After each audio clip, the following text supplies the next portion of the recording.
Dear compatriots, it is my unique honor to address you on this day. This is the third anniversary of our nation's independence, both as the president of our dear country and simply as a fellow Nigerian. On this solemn yet hopeful day, let us commend our founding fathers and mothers. Without them, there would have been no modern Nigeria. From the fading embers of colonialism, their activism, dedication, and leadership gave life to the belief in Nigeria as a sovereign and independent nation. Let us, at this very moment, affirm that as Nigerians, we are all endowed with the sacred right and individual gifts that God has bestowed on us as a nation and as human beings. No one is greater or lesser than the other. The triumph that Nigeria has achieved shall define us. The travails we have endured shall strengthen us, and no other nation or power on this earth shall keep us from our rightful place and destiny. This nation belongs to you, dear people. Love and cherish it as your very own. Nigeria is yours. Nigeria is remarkable in its formation and essential character. We are a broad and dynamic blend of ethnic groups, religious, tradition, and cultures. Yet, our bonds are yet intangible, strong, invisible, yet universal. We are joined by a common thirst for peace and progress, by the common dream of our prosperity and harmony, and by the unified ideas of tolerance and justice, forging a nation based on the fair application of these noble principles to a diverse population has been a task of significant blessing, but also serious challenge. Some people have said an independent Nigeria should never have come into existence. Some have said that our country will be torn apart. They are forever mistaken. Here, our nation stands, and here we shall remain. This year, we passed a significant milestone in our journey to a better Nigeria by democratically electing a seventh consecutive civilian government.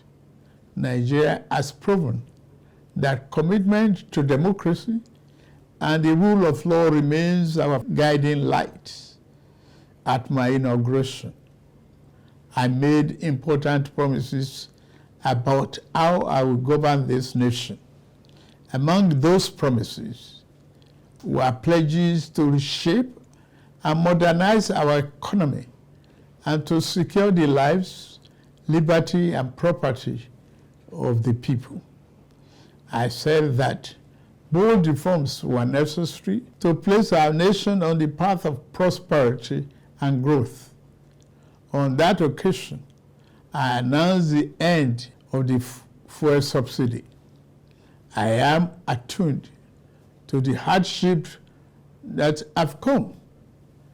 I have a heart that feels and eyes that see. I wish to explain to you why we must endure this trying moment.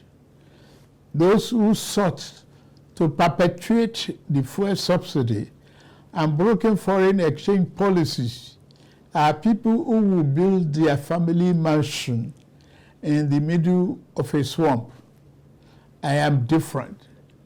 I'm not a man to erect our national home on a foundation of mud. To endure, our home must be constructed on safe and pleasant ground. Reform may be painful, but it is what greatness and the future require. We now carry the cost of reaching a future Nigeria where the abundance and fruit of the nation are fairly shared among all, not hoarded by a select and greedy few. A Nigeria where hunger, poverty, and hardship are pushed into the shadows and ever-fading past. There is no joy in seeing the people of this nation shoulder burdens that should have been shared years ago. I wish today's difficulties did not exist, but we must endure if we have to reach the good side of our future. My government is doing all that it can do to ease the load. I will now outline the path we are taking to relieve the stress on our families and households. We have embarked on a several sector reform to stabilize the economy, direct fiscal and monetary policy to fight inflation, encourage production, ensure the security of lives and property, and lend more support to the poor and the vulnerable. Based upon our talks with labor, business, and other stakeholders, we are introducing a provisional wage award increment to enhance the federal minimum wage without causing undue inflation. For the next 6 months, the average low-grade worker shall receive an additional 25,000 naira per month. To ensure better grassroots development, we set up an infrastructure support fund for states to invest in critical areas.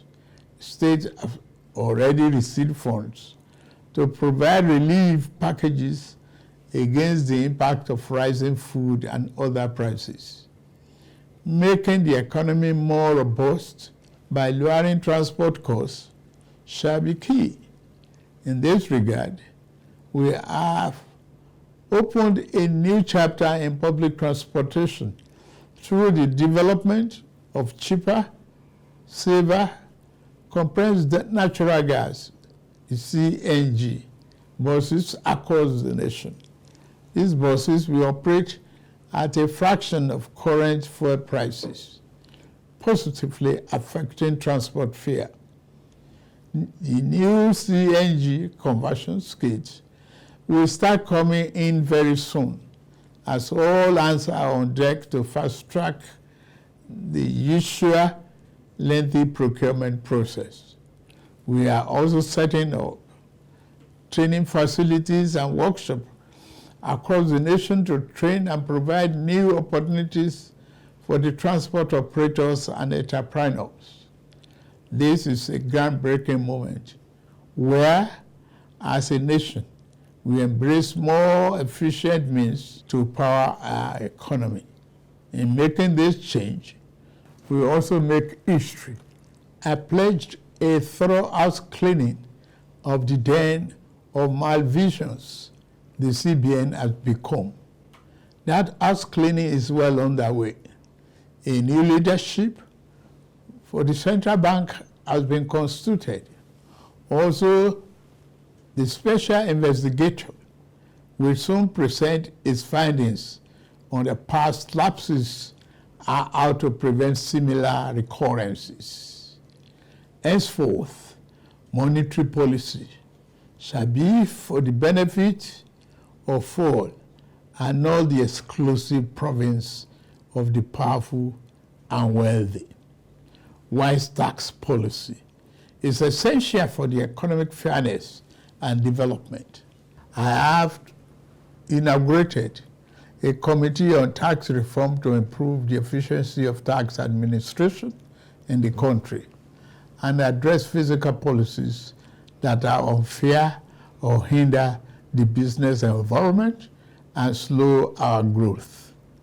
To boost employment and urban incomes, we are providing investment funding for enterprises with greater potential. Similarly, we are increasing investment in micro, small, and medium-sized enterprises.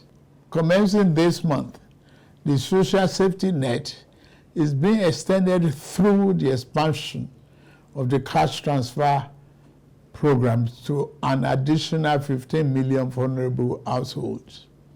My administration shall always accord the highest priority to the safety of the people. Inter-service collaboration and intelligence sharing have been enhanced. Our service chiefs have been tasked with the vital responsibility of rebuilding the capacity of our security services. Here, I salute and commend our gallant security forces for keeping us safe and securing our territorial integrity. Many have paid the ultimate sacrifice. We remember them today and their families. We shall equip our forces with the ways and means needed to perform their urgent task on behalf of the people. We shall continue to make key appointments in line with the provision of Constitution and with fairness towards all men, women, youth, and physically challenged shall continue to be given due regard in these appointments. May I take this opportunity to congratulate the National Assembly for its role in the quick takeoff of this administration through the performance of its constitutional duties of confirmation and oversight.